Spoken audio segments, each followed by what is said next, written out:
ఈరోజు సంగారెడ్డి మన deputy collector గారు ఇక్కడ రావడం, ఆ మేడంకు గట్టిగా చప్పట్లతో మనం అభినందన తెలుపుతాం. స్వాగతం సుస్వాగతం. గట్టిగా మహిళా లేడీ డిప్యూటీ కలెక్టర్ గారు, ఈ ప్రాంగణం చూశారు మేడం, మీ స్పందన. అందరికీ నమస్కారం. నా పేరు R B Radhabai, special deputy collector NIMZ Zaheerabad, Sangareddy district. నేను 2021లో ఫిబ్రవరిలో ధ్యానంలో వచ్చాను. ఏ విధంగా ధ్యానం తెలుసుకున్నానంటే పిఎంసి. ఏంది మేడం, మీరు ఒక స్పెషల్ డిప్యూటీ కలెక్టర్ ఉండి ధ్యానం ఎందుకు చేస్తున్నారు, మీకు అన్నీ బాగానే ఉంటాయి కదా అంటారు. ఈ క్వశ్చన్ అందరికీ రావచ్చు. అందరూ చేస్తున్నారండి ధ్యానము, నేను ఒక్కతే కాదు, కానీ ఎవరు బయటికి రావట్లేదు అంతే. All officers are doing in the ధ్యానం in the houses, but no one is coming to outside. నేను దీంట్లో రావడానికి ఒక కారణం ఉంది. 2020లో నేను తహసీల్దార్గా ఉన్నాను, నేల్కల్ మండల్, సంగారెడ్డి డిస్ట్రిక్ట్. ఆ టైంలోనే కోవిడ్ విజృంభించినప్పుడు ఆ కోవిడ్లో ఎవరైతే కోవిడ్ పేషెంట్స్ ఉంటుండో క్వారంటైన్ చేసామో వాళ్ళకి ఐసోలేటెడ్ చేసే వాళ్ళ దగ్గర మాకు పంపించేవారు, పోలీస్ డిపార్ట్మెంట్ అండ్ రెవెన్యూ డిపార్ట్మెంట్కి. ఎందుకంటే వాళ్ళకి చూసుకోవడానికి అనమాట. చూసినప్పుడల్లా మా కలెక్టర్స్ అనేవాళ్ళు, వాళ్ళకి కౌన్సిలింగ్ చేయండి అమ్మా అనేవాళ్ళు. మేము చక్కగా వెళ్ళి కౌన్సిలింగ్ చేసేవాళ్ళం. కానీ ఎంత భయపడేవాళ్ళంటే, వాళ్ళు అక్కడ కూర్చుంటే నేను ఇక్కడ కూర్చునేదాన్ని. చాలా భయపడేవాళ్ళు, ఎంత అంటే అంత భయపడేవాళ్ళు. అప్పుడు అనుకున్నాను, మొత్తం వరల్డ్లో ఒక చైనా కంట్రీ కోవిడ్కి పరిచయం చేసి మొత్తం ఆల్ కంట్రీస్కే భయపెట్టించేసింది అది. అలాంటిది ఎందుకు మనం భయపడాలి, దేనికి ఎందుకు భయపడాలి అని ఎప్పుడు నా అంతటి నేను క్వశ్చన్ వేసుకునేదానికి. దీనికి ఎలాంటి పరిష్కారం లేదా అని. God gift. ఆ టైంలో మన ప్రైమ్ మినిస్టర్ గారు మోడీ సార్ ఉన్నారు. మన దగ్గర రాగానే చాలా బాగా కంట్రోల్ చేసుకున్నాం. మనం ఇండియాలో ఎంత బాగా కంట్రోల్ చేసుకున్నామో మీ అందరికీ తెలుసు. మన దగ్గర అంత కోవిడ్ పేషెంట్స్ ఐడెంటిఫై కాలేదు. ఆ విధంగా ఆ భయాన్ని ఏ విధంగా తొలగించుకోవాలి, ఎందుకు అంటే ఈ కలియుగంలో భయం అనేది మనుషులకు పీడిస్తున్నది, మీ అందరికీ తెలుసు. కానీ అందరూ అంటారు మేము భయపడట్లేదు అని. కానీ ఒక్క సమస్య ఏదైనా వచ్చింది, అనారోగ్యానికి సంబంధించిందంటే భయపడిపోతాడు, షుగర్ వచ్చిందంటే భయపడిపోతాడు, బీపీ వచ్చిందంటే భయపడిపోతాడు. So I'm a Hindu. అప్పుడు అనుకున్నాను, సంథింగ్ ఈజ్ దేర్. మా ఫ్యామిలీ ఏదైతుందో టోటల్ ఆధ్యాత్మిక ఫ్యామిలీ. మేము రోజు అమ్మవారికి పూజిస్తాము, ఆది పరాశక్తి అంబే భవానికి పూజిస్తాము.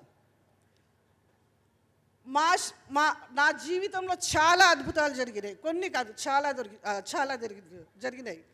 అప్పుడు నేను క్వశ్చన్ వేసుకునేదాన్ని, ఆది పరాశక్తి ఏ విధంగా అయింది, ఎలా అయింది, అమ్మవారు ఎలా అయింది, ఆ అమ్మవారికి శక్తులు ఎక్కడి నుంచి వచ్చాయి.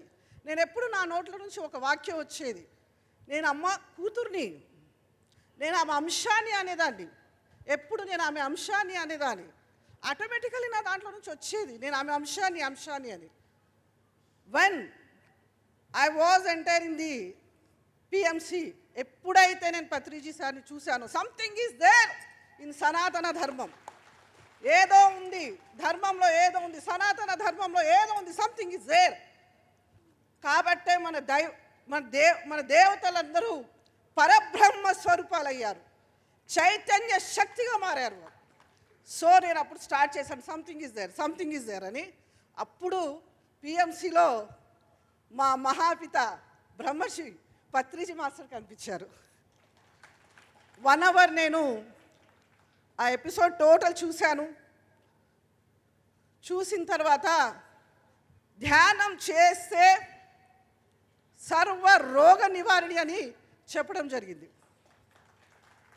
అవునా, అది ఏ విధంగా, ఎందుకు అంటే అప్పటికే మా మమ్మీకి షుగర్, బీపీ అన్నీ ఉండేవి.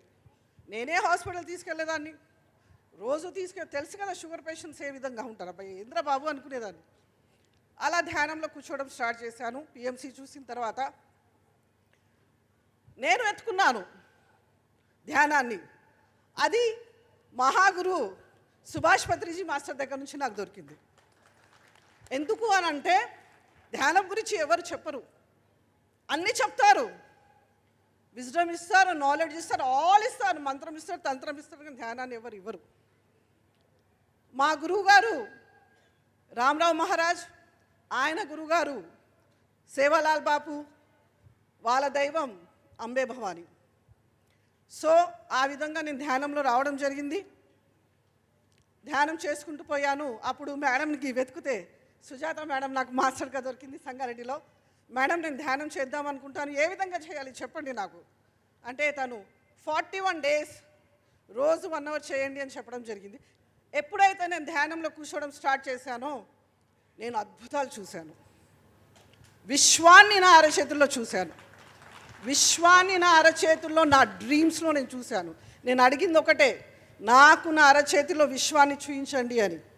నా డ్రీమ్స్లో 4:30కి నేను టోటల్గా చూసుకుంటూ పోయాను. నా సంగారెడ్డి డిస్ట్రిక్ట్ని చూశాను, నా స్టేట్ని చూశాను, పక్కన ఉన్న స్టేట్ని చూశాను, ఆకాశాన్ని చూశాను, పక్షులను చూశాను, జంతువులను చూశాను, అడవిని చూశాను, విశ్వాన్ని చూశాను, గ్యాలక్సీ ప్లానెట్స్ అన్ని బిగ్ బంగ్ని చూసి పడేశాను. ఆ రోజు లేచిన తర్వాత ఎంత హ్యాపీనెస్ అనిపించింది అంటే, అబ్బా ఇంత అద్భుతంగా ఉంటుందా ధ్యానంలో, ఇంత చక్కగా ఉంటుందా అనిపించింది. అప్పుడు ఏమనుకున్నానంటే దిస్ ఈజ్ అ కలియుగం, దీనికి ఒక ఎవిడెన్స్ కావాలి కంపల్సరీ, చెప్తే ఎవరు నమ్మరు, ఐ విల్ పిచ్చోళ్ళు ఇట్లనే వదులుతారు అనుకుంటారు. అప్పుడు అనుకున్నాను నాకు దీనికి evidence, I want evidence. So 2-3 డేస్లో నేను ఇప్పటివరకు ఆ సార్ని కలవలేదు, ఆనంద్ బుద్ధ, ఆయన బుక్ చూసుకొని చదువుతున్నాను.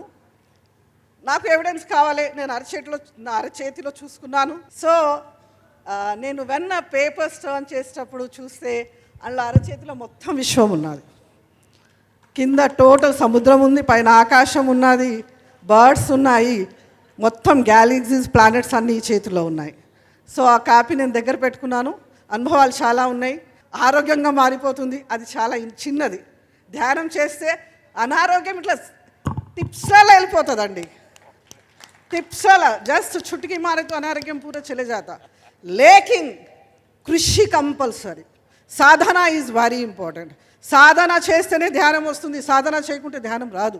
జస్ట్ యూ ఐస్ క్లోజ్ చేసి బ్రీత్ మీద కాన్సన్ట్రేట్ చేస్తే బాగుంటుంది. ఇక దీని గురించి నేను చెప్పను, ధ్యానం గురించి మీ అందరికి తెలుసు. Thank you one and all, నాకు ఈ ఆపర్చునిటీ ఇచ్చినందుకు thank you one and all. Madam మీరు ఇంత గ్రేట్ మాస్టర్, మంచిగా 1 అవర్ స్లాట్ తీసుకొని రావాలి. నెక్స్ట్ ఇయర్ 1 అవర్ స్లాట్ ఇస్తాం మీకు అడ్వాన్స్గా. దయచేసి ఒక 1 వీక్ మంచి ఇక్కడనే క్యాంపులో ఉండండి, లీవ్ పెట్టి.